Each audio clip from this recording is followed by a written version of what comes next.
Hemos dicho desde el tema del enlace iónico que los átomos al combinarse con otros lo que hacen es simplemente transferir sus electrones, estos que se encuentran en la capa más externa, es decir, sus electrones de valencia. También ya vimos la diferencia entre el enlace iónico y el enlace covalente. Los enlaces iónicos son transferencias de electrones del catión al anión, y los enlaces covalentes no son transferencias en sí, sino que más bien son comparticiones de electrones, lo que hace que estos compuestos sean más difíciles de descomponer porque hay mucha energía haciendo que los electrones se estén compartiendo. Estas diferencias tenemos que conocerlas muy bien para poder entender cómo reaccionan dos o más sustancias. Y es que cualquiera podría decir que si por ejemplo reacciona sulfato de cobre con hidróxido de sodio, pues los elementos azufre, cobre, oxígeno, hidrógeno y sodio se van a separar totalmente y van a hacer un reacomodo total.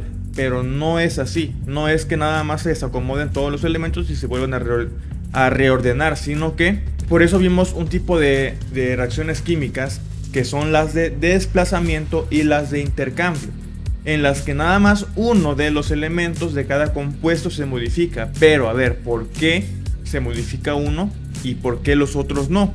Pues simple, porque este elemento que se modifica se encuentra unido al anión mediante un enlace iónico. En el caso de sulfato de cobre, azufre y oxígeno se encuentran compartiendo electrones porque son elementos no metales y su diferencia de electronegatividad es mínima. Por eso el ion sulfato SO4 no se modifica durante la reacción, se queda igual. En cambio, cobre se encuentra unido a dos de los oxígenos del sulfato mediante una transferencia de electrones, es decir, que cobre le está cediendo sus dos electrones de valencia, uno a cada oxígeno que forma el sulfato. Por lo tanto, como es un enlace iónico, es más fácil que se rompa este enlace y que el cobre se quede libre. Mientras que en el hidróxido de sodio ocurre algo muy similar. El sodio se encuentra unido iónicamente con el ion hidróxido. Por tanto, cobre y sodio únicamente van a intercambiar lugares. Y como solamente intercambian lugares, ninguno de los dos modifica la cantidad de electrones que está transfiriendo. Sodio sigue cediendo un electrón y cobre sigue cediendo dos electrones, pero ahora a un anión diferente. Sin embargo, en los demás tipos de reacciones químicas, que son síntesis, descomposición, desplazamiento y combustión, siempre habrá dos elementos que modifiquen la cantidad de electrones que están transfiriendo. Sabemos que, por ejemplo, los no metales pueden trabajar como cationes con número de oxidación positivo, pero también pueden trabajar como aniones con número de oxidación negativo. ¿Y qué pasa si, por ejemplo, el elemento cloro como reactivo se encuentre trabajando como un catión, pero al momento de reaccionar se convierte en un anión?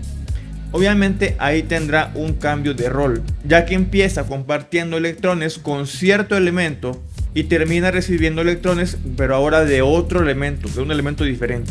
¿O qué pasa, por ejemplo, si un metal en estado puro reacciona con un no metal?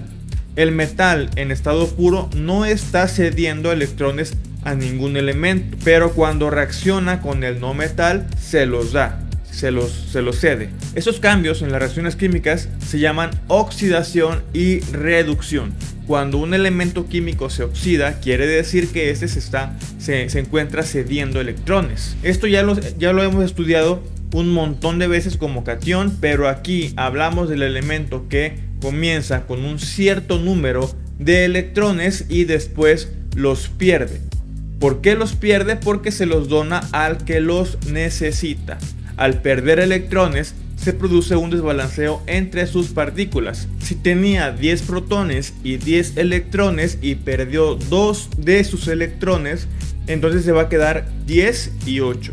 Y al restar 10 protones menos 8 electrones, el resultado va a ser 2 positivo. El elemento que recibe los electrones y que por tanto es el responsable de la oxidación se llama agente oxidante. Este elemento, el agente oxidante, será también el elemento al que le va a ocurrir una reducción.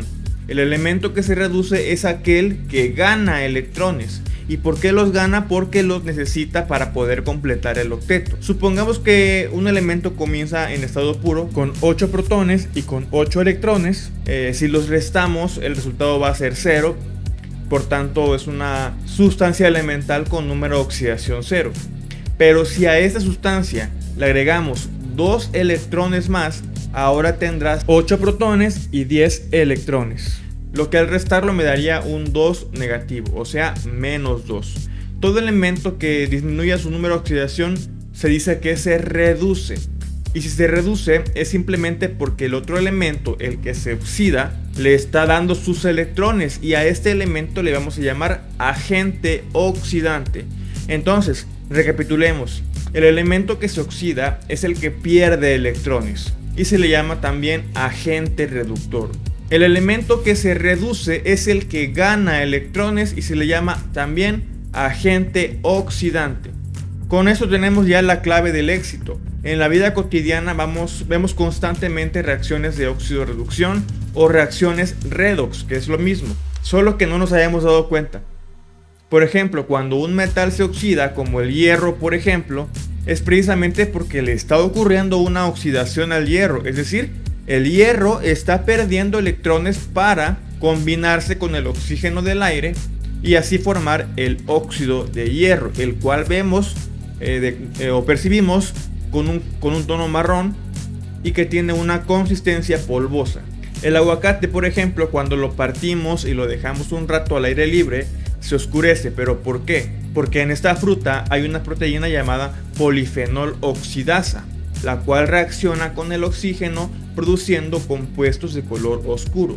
Este proceso lo podemos hacer más lento mediante un inhibidor, como lo es en este caso el jugo de limón. Y creo que esto ya más de uno lo sabe y lo ha hecho. Cuando le agregamos el jugo de limón a un aguacate, así hacemos que la reacción entre el aguacate y el oxígeno, o la proteína del aguacate y el oxígeno, sea más lenta y así se oxide o se oscurezca mucho más lentamente que si no le agregáramos el jugo de limón. Nuestra respiración también es una reacción redox, pues el oxígeno del aire entra en nuestros pulmones con un número de oxidación de 0 y es expulsado en forma de dióxido de carbono, pero ahora con un número de oxidación de menos 2, es decir, se reduce. De ahí cualquier proceso de combustión es una reacción redox también, como ya mencioné. En el siguiente video veremos cómo identificar al agente oxidante y al reductor en una ecuación química.